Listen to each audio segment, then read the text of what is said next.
Siat. Hi, te. Magandang hapon po.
Oh.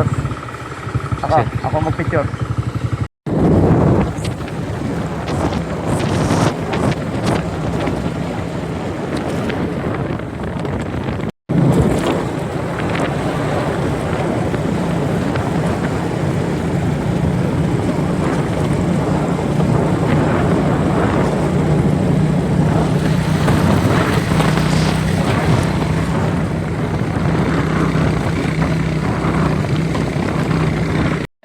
No, kunana dayay agbang bannog kaya sa ulag sa trabaho.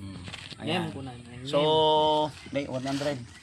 Kaya mga bata ha, kung gusto nyo palang masarap ang tulog, maghugas kayo ng plato. Magbanat-bat ng buto. Ngayon, isa sa mga pangako ng Panginoon, ito naman ay sa panghinaharap. Nung bago siya umakyat sa langit, siya ay nangako. Yan, ano yung kanyang pangako? Basa. 9 to 11. Yan. Down. Si Leon. May isang kwento diyan eh.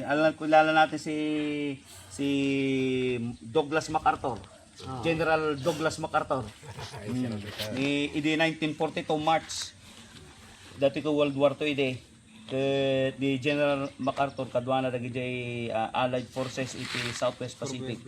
Inikan na iti order iti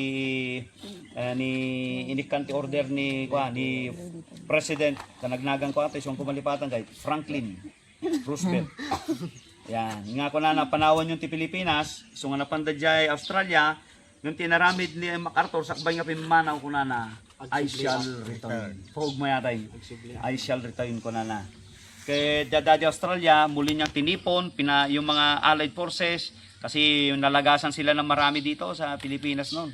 Kaya nung 2 years after 1944, bumalik siya doon sa Leyte. Yan, 600 nga 50 nga barko nga panggira. Leyte. Leyte, 150,000 nga soldado.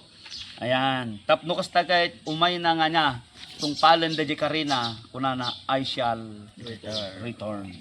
So nga di September 1945, okay?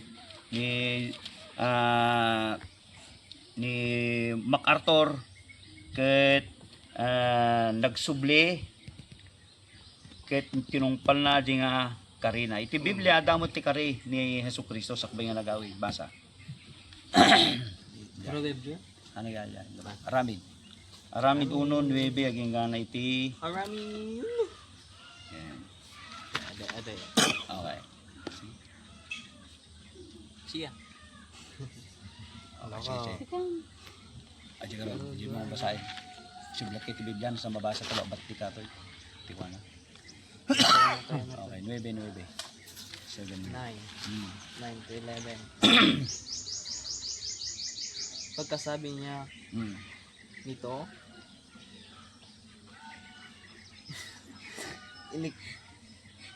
nag-grow talaga basa.